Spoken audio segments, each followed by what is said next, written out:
The Galactic Council had studied humanity for centuries, puzzled by their contradictions.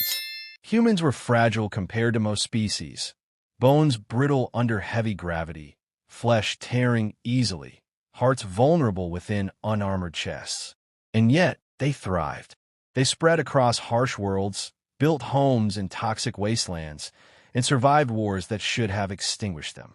To the Council, humans were enigmas, persistent but not exceptional. That was the official opinion, until the Vel'thar invasion. The Vel'thar were conquerors older than most empires. Their fleets descended upon the frontier colony of Epsilon Eridani, expecting surrender. Every other species had bowed before their armies.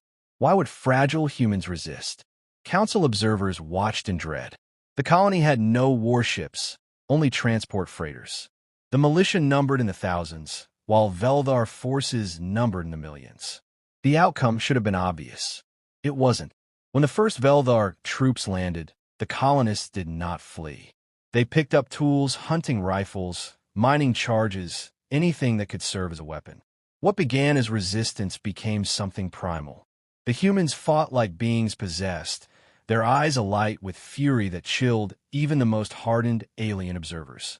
The council delegates recorded frantic reports. They do not break ranks, they do not retreat. Even when wounded, they continue to fight.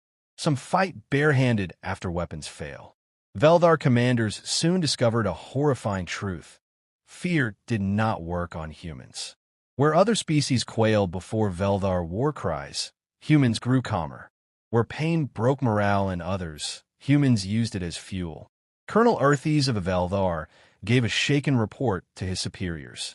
These are not mortals. They are dormant gods of war. We wake them only by striking. Each death of theirs summons tenfold vengeance.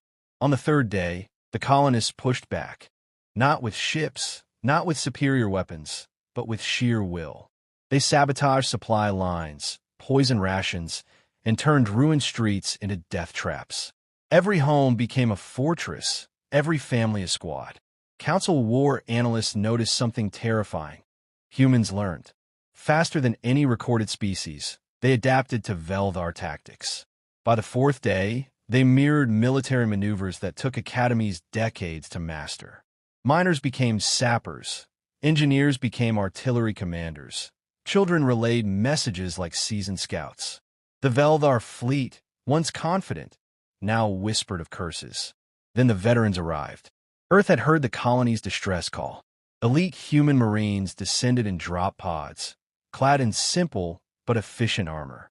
Where colonists had fought with desperation, the soldiers fought with terrifying precision. The council expected resistance to crumble after such prolonged battle, but instead, the humans grew stronger. One Vel'thar warlord later testified, trembling, "We did not fight men. We fought storms given flesh. They moved through fire as if born from it, and where they struck, our armies shattered. They laughed in battle, laughed, as if war was their native tongue." The council, for the first time in centuries, was silent. Species known for their militaries, Drox, Ve'ori, Kron, watched footage in disbelief. Humans had not only resisted, they had turned the tide. By the seventh day, the Vel'thar retreated. They had lost half their fleet to what should have been prey.